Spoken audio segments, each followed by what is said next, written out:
pace up. Learn and grow.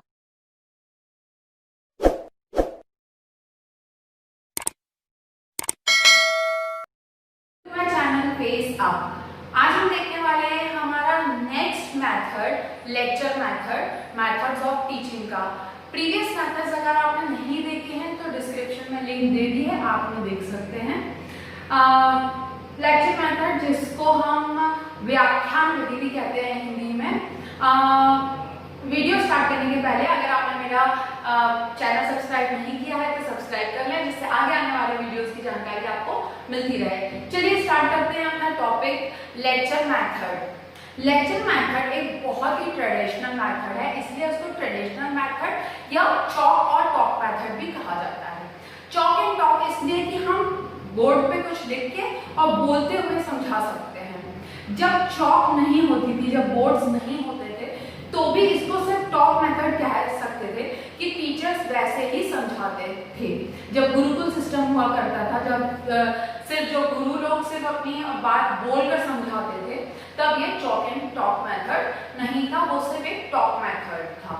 तो इसको lecture method को व्याख्यान मेथड भी कहते हैं, चॉक एंड टॉक मेथड भी कहते हैं और ट्रेडिशनल मेथड भी कहते हैं।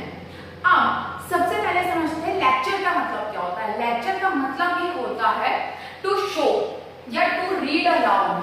टू रीड अलाउड, कोई भी चीज जोर से पढ़कर समझाना। बहुत पुराना मेथड है, सबसे ओल्डेस्ट मेथड है।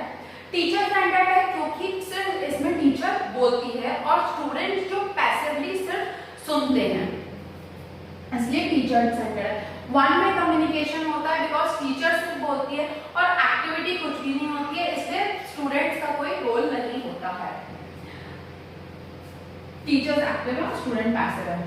टीचर्स क्या यूज कर सकती है टीचिंग एड में? वो अपने जेस्चर्स यूज करती है, जैसे change of voice, change of position, hand actions, facial expressions, ये सारी चीजें वो यूज कर सकती है। अब जैसे ये लेक्चर मेथड है, वो कैसा होना चाहिए अगर हमें उसे इफेक्टिव बनाना है? सबसे पहले तो सिस्टमैटिक होना चाहिए। ऐसा नहीं कि आपने कहीं से भी उठाकर चालू कर दिया, तो उसको एक लिंक में चलना पड़ेगा। सिस्टमैटिक होना चाहिए, लॉजिकल होना चाहिए, जिसमें बच्चों को समझ में आए कि इस स्टेप के बाद ये कनेक्टेड है, वो हमने पढ़ा था इसलिए हम ये पढ़ रहे हैं। तो लॉजिकल होना चाहिए और बिल्कुल इम्प्रेसिव होना चाहिए। इम्प्रेसिव होगा तभी वो खुद को कनेक्ट कर पाएंगे आपके टॉपिक से।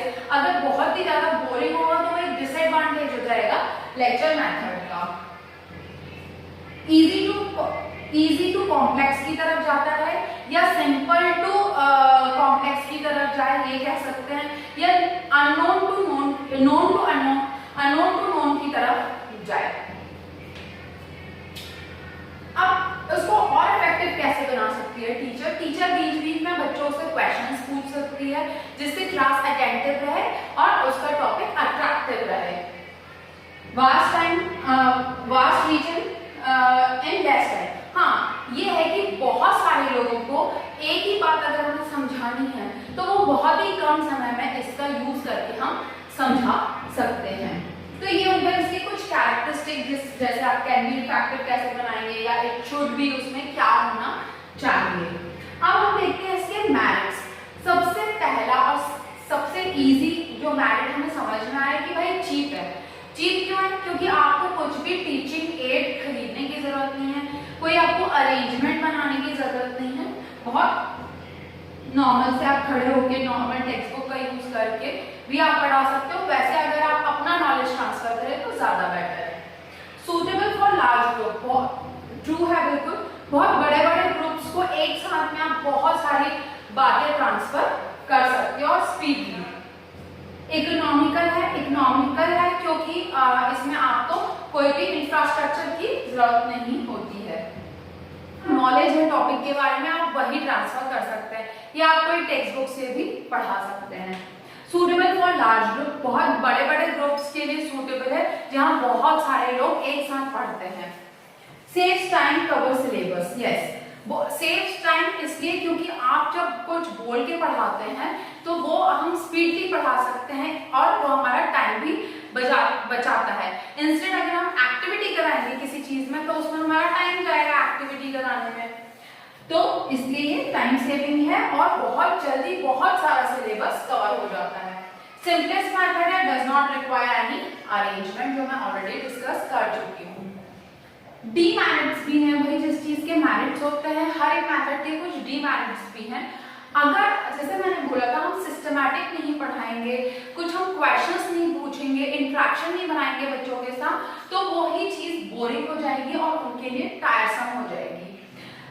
पैसिव लर्नर्स को प्रमोट करता है क्योंकि लर्नर्स जहाँ यहाँ पे स्टूडेंट्स का कोई भी रोल नहीं है, ये टीचर सेंटर्ड मेथड है।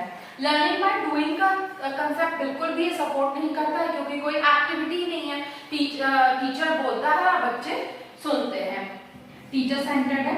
Does not consider individual difference, ID मतलब इंडिविजुअल डिफरेंस।